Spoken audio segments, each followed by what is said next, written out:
So another event season has begun at Universal Orlando, and that means it is time to welcome our good friend back onto the show, and that is show director for this year's Grinchmas festivities at Universal Orlando Resort, Mr. Blake Braswell. Hey, Blake. Hello, Grinch festivities. I like that. I'm just saying to Tracy, it's only been like 6 weeks, I think, but it feels like so long ago that we were hanging out at Halloween Horror Nights. Oh, yeah. Well, I started rehearsing Grinchmas the last week of Halloween, so to be honest, it does feel like Halloween was a long time ago. And you guys are hip deep in Halloween Horror Nights 30. It's killing me not to want to talk about that, but that is not why we are here. No, it's holidays time, man. Yes. the most wonderful time of the year, as the song says. Oh, I know, and this is a very special year for you, Blake, because I think this is the first year you've worked on Grinchmas as well. Yes, this is the first year I've worked on Grinchmas. Not the first year I've been involved with holidays, but the first year I've done Grinchmas. Yes. I'm very excited about it. Now, the story of How the Grinch Stole Christmas, one of my personal favourites. It's a pretty rigid and well-known story. And you've told us before that your background is in theatre. How has that helped work on the show, and how have you put Blake into the show? Well, this is like returning back to theater. I mean, because this is our second year on a newly designed stage. Mm-hmm. So, but it's a stage. We got lights, we got sounds. We've got a cast. We've got a brand new dance choreographer. So for me, it's kind of returning back to my roots to be able to work on Grinchmas this year. So that was a delight. Lovely. And it also, not only do I have the show, but then also, working with the interactive elements that'll be in Seuss Landing, like the Who's that are running around out there, as well as being able to meet the Grinch and the breakfast Grinch. Oh, you're killing me. So like it's, oh, I know, right? The breakfast experience is fantastic. Oh. So all those things, like I kind of get to do a little bit of everything. My street work, my theater work is kind of all involved with this. That sounds amazing. It really does. It makes me laugh, Blake. Every time I think about the Grinchmas show at this point, it takes me back to us hanging out at our RIP tour, because I always joke that when we were watching YouTube videos of the Grinch show last year, and there's at one point where someone shouts Martha, and I was like, why did you say that name? And I had our 11-year-old at the time absolutely killing herself laughing. Yeah. But I mean, the How the Grinch Stole Christmas show, it looks amazing. We've only seen it in videos. And I know the music for the Holiday Spectacular is provided by Mannheim Steamroller. Did you get the chance to work with them on the music for this show? Well, not me, because that had already been done. Okay. So the music we didn't change. So their arrangements that they had done for the music, and that's been there. I don't know how many years now. That's a good question. I should find that out. So that's been set for a while. So then for me, it was this new stage that we have. It was changing the blocking, some of the staging of to how we were going to tell the story, and then bringing in a new dance choreographer, Kelsey Strickland, who's been amazing this year. It really bringing the full stage to life. So that was the lens in which I took it. We didn't really we didn't change any music at all, other than I sort of tweaked around certain where music would start playing within the show. We played with that a little bit, but if anyone notices that, they have eagle ears. I mean, the shows at Universal are going from like best to even better. I mean, I don't think we can talk about shows. I'm probably going to end up going back to Halloween Horror Nights a lot in this interview. Yeah, what a surprise. But you look at like the Marathon of Mayhem this year, and Academy of Villains, and the Grinchmas show is another one in those stellar lineup of seasonal event shows at Universal Orlando. They really are. Yeah. I love that 3 shows you just listed, but I guess they all kind of work. Yeah. I was just like, man, that's two good like Halloween Horror Night shows, and then Grinchmas. But Grinch, he can be a little creepy, so it works. That's a good group to be in. The Grinch is not creepy. The Grinch I is know amazing. you love the Grinch. I do. Grinch is my second husband. I have told Lee that if I ever divorce him, it's for the Grinch. Blake, I sent you the video of our chance encounter with the Grinch when we were over this year, and it was hilarious and just perfect timing. Yeah, oh, it was. Well, does that mean you're coming back? You're coming down here next Christmas then? Is that what I'm hearing, Tracy? I'm working on him. It will probably not be next Christmas, but I'm nagging. there are plans. There are plans. Let's just say that. Plans are afoot. A green hairy foot. A green hairy foot with shoes that are too tight. If he stretches them out, they might become 3 sizes bigger. Yeah. So, Anyway, yes, I am wandering. So yes, as I said, everybody knows the Grinch is my hero, my second husband. You've already mentioned, and it's one of the things I am desperate to do. It's the Grinch and Friends breakfast, because the Grinch's friends, food. What's not to like? The Grinch is there, all the Who's, and it looks like an absolute blast. What sort of work goes into directing a character meal like that, and how much freedom do the actors get given? So it's just like everything we do, there's so much partnership. So partnering with our food and beverage partners, our events partners, who kind of help us figure out the best way to make sure everybody, gets to meet these Who's and the Grinch. And then this is, to be honest, some of the most fun auditions I get to do because it is, I used to run an improv a theater for a bit. Cool. And so it's a very improv heavy audition, and I just have these just knock the ball out of the park performers that are so good, and they bring so much life to what's happening. So when you walk into the breakfast with the Grinch, it is wall to wall fun. It's very zany. It's very hooey, as we say. And there is a lot of freedom, actually. And these are Who's I trust out there. They're very good at what they do, and they make sure everybody has a very special and hooily weird. Is that a phrase? Holiday fun. We'll take that. Yeah. Why are we not going this year? I know. It's one of those things as well. When you look at the freedom that you give the actors, it's as a show director, you've got to have complete confidence in those actors to go out and do what's expected of them, but sort of keep it within the realms of what's expected of them, but go out there and be amazing. And from what we've seen, they certainly look like they are. Yeah, they're knocking it out of Who, Bill. Yeah, the trick is to really give them give people like a very clear.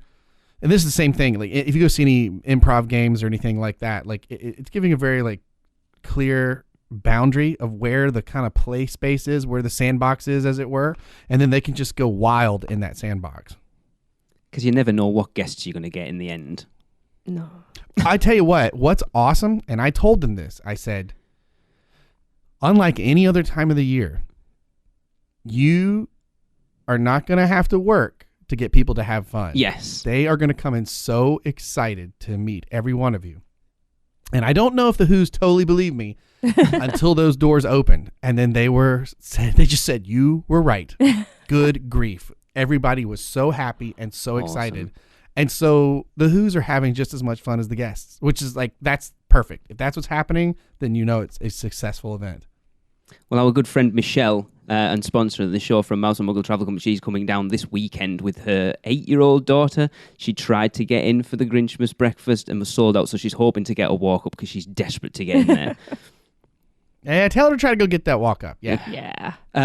But again, anybody listening, if you're interested to know what a Blake Braswell hosted character meal was like, I will give it my big thumbs up, because scare actor dining, if it's anywhere near as fun as that was it awesome. Will be amazing, because the actors in the scare actor dining were second to none. It was hilarious what it was. It was. When you've seen Igor giving one of your female friends a lap dance in the middle of the Monsters Cafe. Yeah. It's quite interesting. I have no idea what you're talking about. Nope. That was, yeah. Back to Who's. I guess we're not going to see the Grinch doing that. Oh, who knows? Oh, hang on. I might have to take some dollar bills now. I'm saying nothing.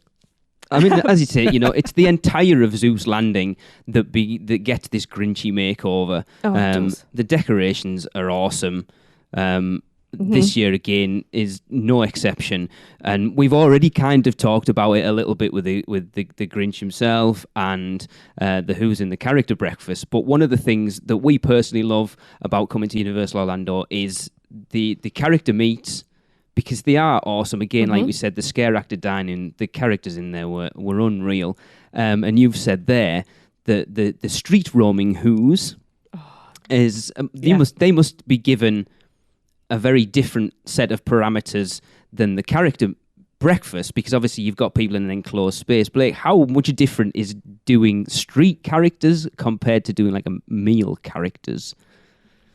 The heart of like just trying to have that one-on-one interaction with people is the same. I mean, you want to me that's a really thing that's big and important. I think I when you all talked to me about Mardi Gras last year, that was something I talked about, was like how much I like that one-on-one interaction. That's the stuff people remember forever. Yeah. So a lot of that is very much applicable. You just have the breadth of the entire street to work on and pull people into what you're doing. I mean, there's all sorts of, they do like winter games out there as the Who's. I mean, there's they're caroling, and there's so much stuff going on out there that it's truly just bananas. It's very hooey, as I said, nice and delightfully hooey weird. But it's cool because like, so that's Seuss Landing, and it's such a it's such a specific way we do the holidays. And but like that's what's cool is that's only one spot, right? You go down the way and there's Hogsmeade, and you've got all the holiday decor. You've got Christmas songs with the frog choir. There's so much holiday variation across everywhere that you go. It makes it really nice. There's no way you're gonna. Well, one thing, if you're just hanging out with Who's, you're not going to get bored anyway. No. But there's no way you're getting bored because there's just so many like different aspects of the holidays that you hit throughout, the entirety of the parks. That's it. I mean, every year I look at the decorations and how the holidays are celebrated in the parks. And I mean, that Zeus Landing, especially for me, I think is beautiful before it's decorated. But afterwards, you see all the decorations, in Hogsmeade and Diagon Alley, right around the park, and it really brings the whole park to life and adds the extra depth. And I can't imagine anybody wandering around and not being happy, and if they are, they want to be sent firmly away. Well, yeah. We got Christmas music playing. Everybody's walking around smiling in a good mood. And like there's also like the food aspect. I hate to keep doing this to you, Tracy, because I know you just want to like come visit. I know. Do you know about the dessert party? Yes, I do. Listen, yes, the sweets and sounds dessert party, the like all the tons and tons of good food that also include like it also comes with you get like a premium viewing areas for the Universal holiday parade featuring Macy's, and it also gives you viewing area for the Mannheim Steamroller, and all those good goodies. Yeah. Well, the parade and Mannheim Steamroller are on my list of things I must do before I divorce Lee and marry the Grinch. Well, look, Blake, it must be, 2 years ago we had you on to talk about Mardi Gras. I did relent. We are coming out for Mardi Gras next year, so it might take a couple of years, but we'll get there. Yeah. In the end, you do the right thing, Lee. It might take you a while, but in the end. It's very slow on the uptake, and I nag hard. But this is the thing with the holidays. It's, again, comparing it to something like Halloween Horror Nights, whereas Halloween Horror Nights is very much confined to Universal Studios Florida, whereas the holidays encompass pretty much the entire resort. Yeah. Oh, it's everywhere. Yeah, it's everywhere. I mean, and you can't really go anywhere without seeing holiday decor, whether it's the hotels or anywhere else that we have. Like it's across everywhere. Yeah. I love Christmas. Yeah, I mean, it fits. We have to love. We're both Christmas babies, so we have to love Christmas. Oh, I'm the same way. Like I've already been buying way too many Christmas gifts for the kiddo. It's Christmas. The Christmas music's already been loaded and playing in my car constantly. Yeah, and again, the variety here is kind of what I like about it, because when you guys finally come next year, maybe we'll see. I'll keep nagging as well. Thanks, Blake.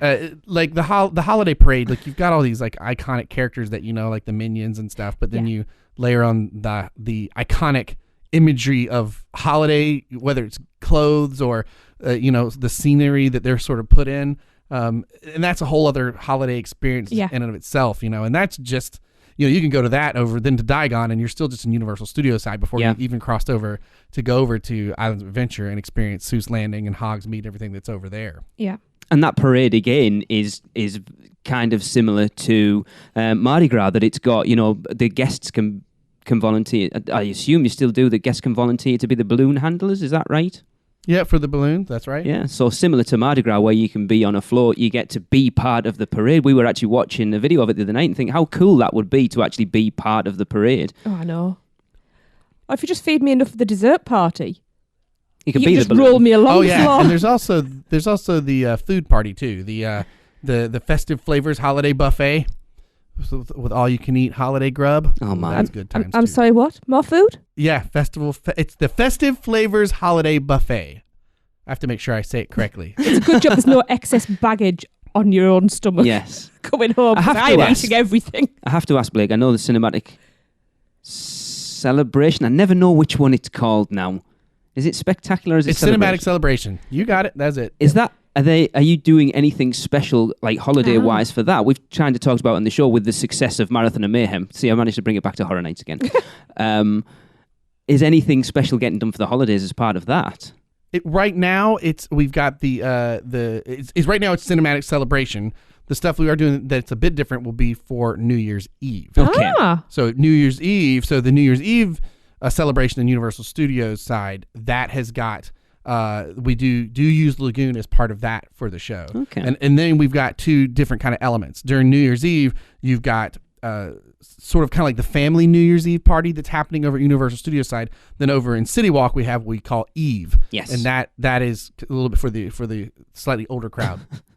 Wait. Or the more adult crowd, I should say. Yes. So what you're saying is there is another event I need to nag Lee to come and see. Yeah. So when you come, you got to come at a time that you can kind of hit both things.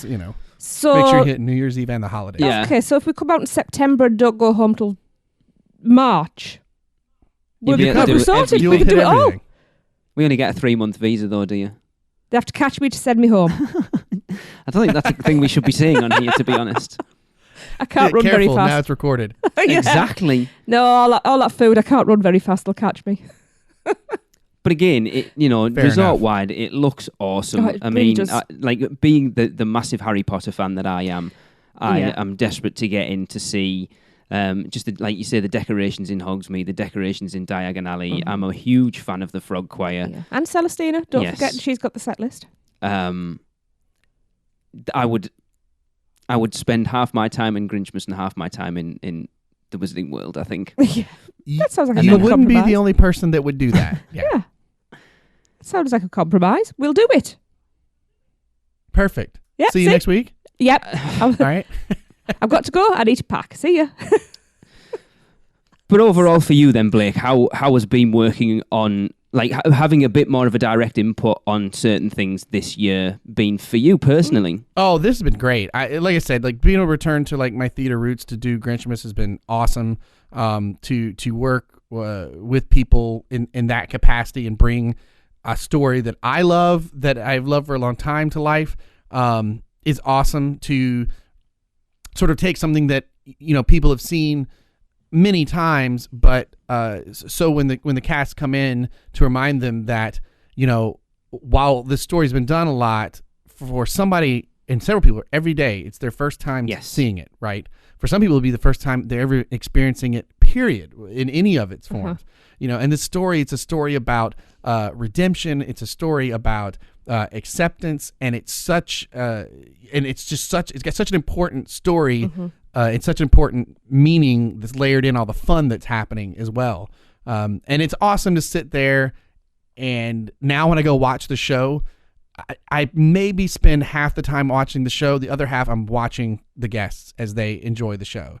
And you watch kids like leaning forward in their seats with their mouths agape at something, or watching parents watch their kids watch whatever. It's so awesome. It's been a really amazing thing to be a part of. It's so weird to think how old those Dr. Seuss books are, and yet the stories, the messages in them are still as relevant today as they ever have been. That's why I fell in love with Absolutely. them. Yeah. The special, the fact that they're not, Zeus isn't really a thing over here.